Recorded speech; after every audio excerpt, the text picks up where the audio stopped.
Olá, a paz do Senhor Jesus Cristo, espero que você esteja bem. Hoje eu trouxe para os irmãos um livro que apresenta a doutrina lá da igreja primitiva, que inclusive os irmãos vão poder reconhecer muita coisa se perdeu com o tempo, se perdeu com a igreja apóstata dos nossos dias. Então, esse vídeo é muito interessante, gostaria de convidá-lo a ficar até o final. Mas antes de iniciar a mensagem, faço aquele costumeiro convite. Dê uma passadinha na descrição desse vídeo para que você conheça dados sobre uma obra missionária realizada em países de perseguição, da qual este canal apoia, ok? Muito bem, o livro é este, se chama Pais Apostólicos. Então ele traz cartas de Clemente, Inácio, Policarpo, cartas do Didaquê e o Pastor de Hermas. Ele é da editora Mundo Cristão, que é uma excelente editora, ao meu ver, e ele traz algumas informações já no prefácio muito importantes, como, por exemplo, datas dessas cartas, né, uma estimativa de datas, onde elas foram encontradas, enfim, muitas informações que são relevantes aí para quem gosta de estudar. Aliás, quem gosta da história da igreja vai ficar fascinado por este livro, porque ele mostra muita pregação, né? Uma firmeza de caráter incrível nos nossos irmãos, entre tantas outras coisas. Então, aqui, logo no prefácio, vai dizer que esses textos podem ser definidos como o primeiro conjunto da literatura cristã posterior ao Novo Testamento. Então, são os documentos mais antigos que nós temos depois do Novo Testamento, ok? E uma informação aqui que esse irmão chamado Alderi colocou no prefácio é que destacam-se por sua simplicidade intelectual e doutrinária, e que não encontramos neles as reflexões teológicas profundas. Isso eu discordo totalmente, tá certo? Principalmente nas cartas de Inácio e de Policarpo, eu discordo totalmente. Por quê? Porque existem aqui doutrinas, como eu disse para vocês no começo desse vídeo, que foram perdidas pela igreja atual. Talvez quando ele leu, né, os documentos que estão aqui nesse livro, talvez ele não tenha se atentado a isso. Mas eu, que sou estudiosa da palavra já tem algum tempo e tenho essas doutrinas aqui já dentro do meu coração, eu prestei atenção e talvez também tenha relação com a época, né, que ele escreveu esse prefácio, talvez a coisa não estivesse tão escancarada como está hoje. Falo com relação à apostasia da igreja, mas enfim, não estou aqui para dar muito a minha opinião, né? Estou aqui para apresentar para vocês essas doutrinas contidas neste livro, para que talvez você se interesse e venha a ler. Então, amados, eu faço sempre uma comparação. Todo livro que eu pego, eu comparo. Se é uma biografia, eu vejo se a pessoa está vivendo realmente o Evangelho de Cristo.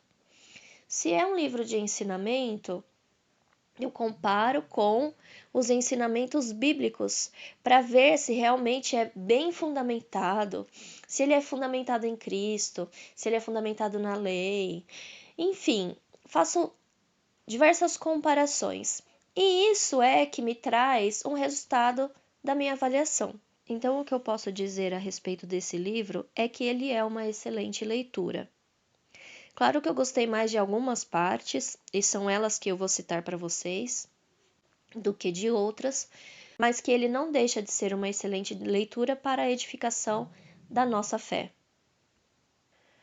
Bom, o livro traz então a segunda carta de Clemente e ele diz aqui algo sobre essa carta talvez não ter sido escrita por Clemente, mas que as pessoas atribuem a ele. Enfim, ele dá a data da carta, da onde ela foi escrita pela igreja primitiva. Ele só não dá certeza de ter sido escrito pelo Clemente, ok? Mas enfim, o primeiro fato é que nessa carta eles estão falando sobre obediência para a salvação, o que condiz com Mateus capítulo 7, do versículo 21 até o 23. Essa é uma doutrina cristocêntrica. O segundo fato que eu vi aqui no livro e que eu trouxe para vocês é sobre a iminência da vinda do nosso Senhor Jesus Cristo. Isso condiz com Mateus capítulo 24, do versículo 45 a 51, onde o próprio Senhor Jesus Cristo disse que o bom servo é aquele que espera pronto, e que o mau servo espera para depois, é pego de surpresa e é pego numa vida distraída com as coisas do mundo. Ou seja, ele não é salvo. Terceiro fato. O autor coloca aqui a situação que muitos de nós vivem e que deveria, na verdade, ser um sentimento geral, mas ele fala sobre quando uma pessoa passa a amar Jesus Cristo e ele passa a sentir desejo pelo reino do céu. E junto com isso, ele acaba se sentindo infeliz com essa terra, com as coisas aqui. Ele fala sobre isso.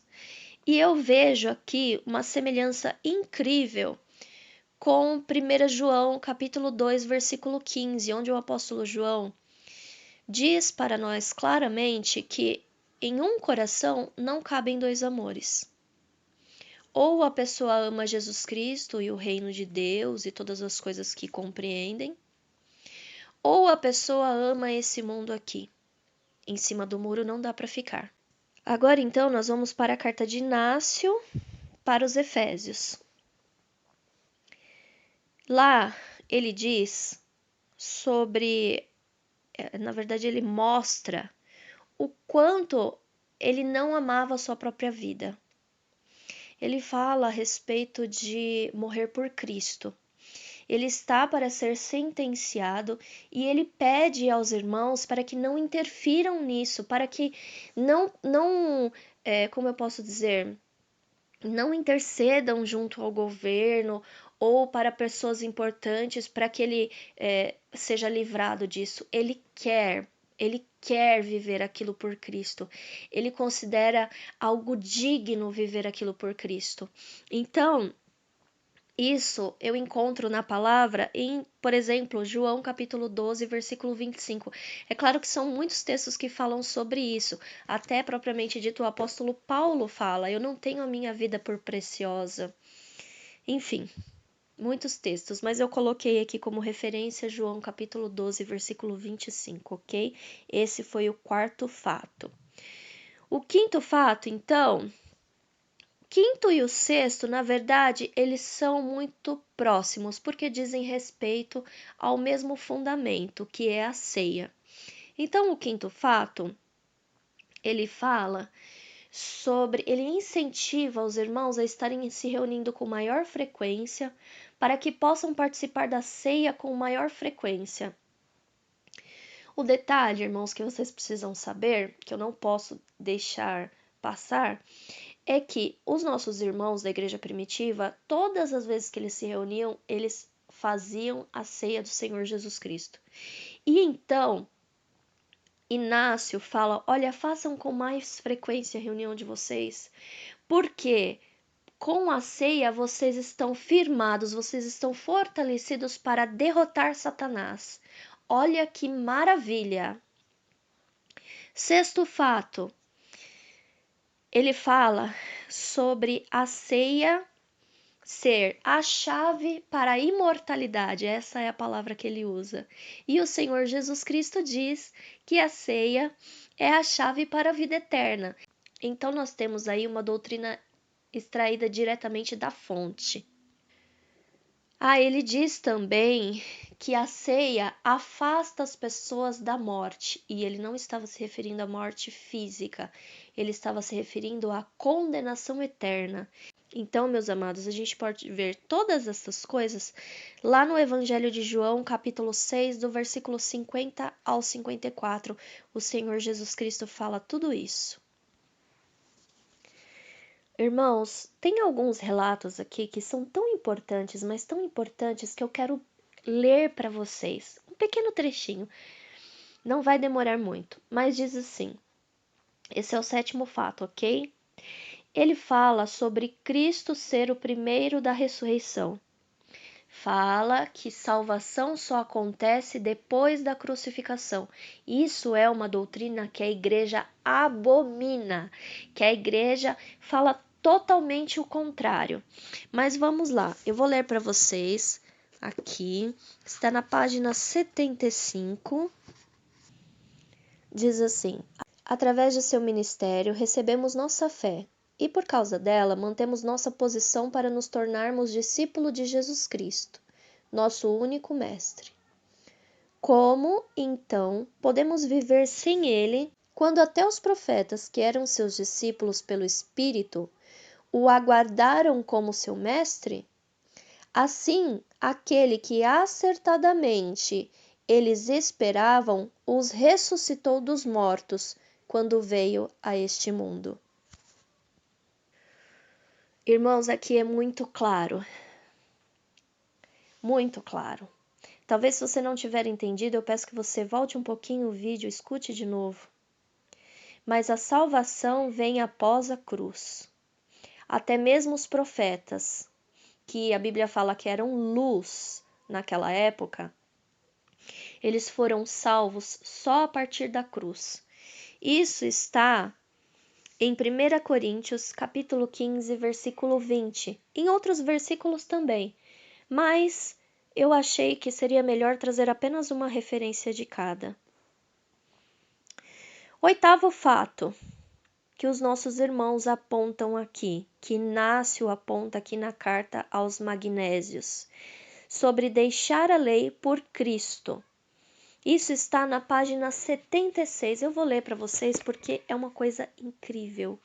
É um relato espetacular. É uma monstruosidade ter a boca cheia de Jesus Cristo e viver como um judeu. Pois o cristianismo não crê no judaísmo, mas o judaísmo no cristianismo. Ou seja, aqui Inácio está falando sobre a necessidade de não sermos contagiados pelo fermento dos fariseus, como o próprio Senhor Jesus Cristo fala. Mas eu trouxe aqui como referência para vocês Gálatas, capítulo 5, versículo 4. Quem conhece o livro de Gálatas sabe que essa é a mensagem central do livro. Mas no capítulo 5, versículo 4, o apóstolo Paulo vai dizer que quem está na lei está separado da graça e que caiu da graça. Agora nós vamos para a carta de Inácio aos Filadélfios e nós vamos para o 9º fato. Existe ali, no texto que eu vou ler para vocês, uma divisão extremamente clara entre a lei e a graça, reforçando o que ele disse na última carta que eu li para vocês. Então, o trecho que eu vou ler para vocês está na página 89. Diz assim: ora, se alguém pregar o judaísmo entre vocês, não lhe deem atenção, pois é melhor ouvir falar do cristianismo da boca de um circunciso do que do judaísmo da boca de um gentio.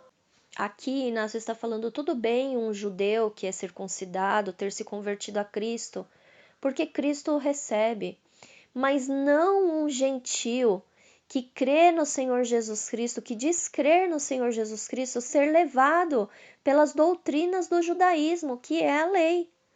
Ele está falando claramente que a lei é para o judeu e que Cristo vem e põe fim à lei, como está lá em Romanos capítulo 10.